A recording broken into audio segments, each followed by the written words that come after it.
My mum, she's a beautiful, strong, independent woman. She's funny and she's so kind. My mum's got 6 kids. I've got 4 brothers and a sister. And she looks after all of us, and she loves to spend time with all of us, with all of her grandchildren. My mum has a long-term partner, Richard. They've been together 13 years. They adored each other, and Mum was planning on growing old with him. And my mum dotes on us all, and we miss her.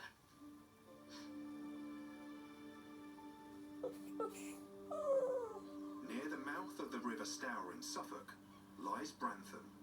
Surrounded by picturesque countryside, the village is where Anita Rose lived. Mum moved to Brantham about 6 years ago, and she just loved the area, like literally loved walking and seeing people in the community, and Mum said to me that she feels safe here. Mum would get up early to walk Bruce in the mornings so that he had a good walk before she went to work. Being a Springer, he needed a lot of exercise. On Wednesday the 24th of July this year, Anita and her dog Bruce left their house on Palfrey Heights to begin their daily early morning walk on the outskirts of the village. She left at 5 o'clock that morning. It was light at that point. Anita used an app on her phone that enabled her to track the route that she's taken around Brantham. As Anita leaves her home address, she'd walk through the estate in a northeast direction. Anita and Bruce circled the church and walked down south on Rectory Lane out into the open countryside. From that point, she'd follow a path along the railway line that runs through Brantham until she turned right towards the top of Newmill Lane. As she reached the top of Newmill Lane, she stopped her app at 6:03 that morning. But we know from previous walks, that same location has been where Anita's previously stopped her phone. By that point of the walk, she'd walked for about 3 miles. Police believe Anita followed the track parallel to the railway line the way she came.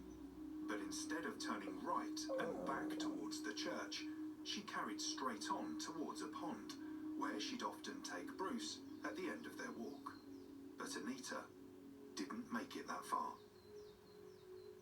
At 6:25 a.m, a male cycling towards the railway station found Anita unconscious on a path at the bottom of Rectory Lane near the water sewage plants. He could see facial injuries and immediately called an ambulance. Bruce, her dog, was by her side with the lead wrapped around her leg. Anita was taken to Addenbrooke's Hospital, but died 4 days later. Her injuries that she sustained, she didn't look like my mum.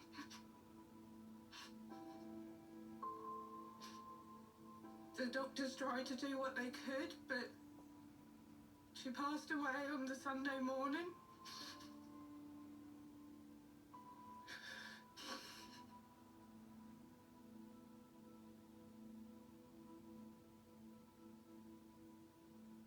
Anita's family are struggling to come to terms with her death. My mum's funeral was on Friday, the 20th of September. It was a difficult day because we shouldn't be having to have a funeral for my mum. She's 57 years old and she had so much to live for, so much she was looking forward to. She was supposed to be on holiday right now. We just haven't got our mum, and our mum isn't here to look after us anymore.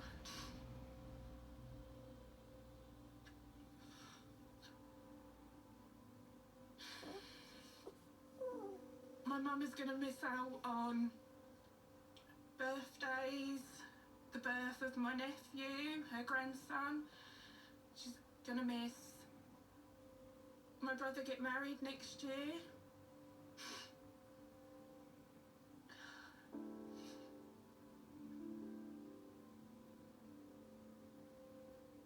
Police have launched a murder investigation into Anita's death. We don't understand how someone could brutally, horrifically attack someone when they're walking their dog. I really want anyone that has any information, however small or insignificant they think it may be, to come forward and speak to the police. We need to find the person that done this to my mum. They need to face justice. It won't be enough, but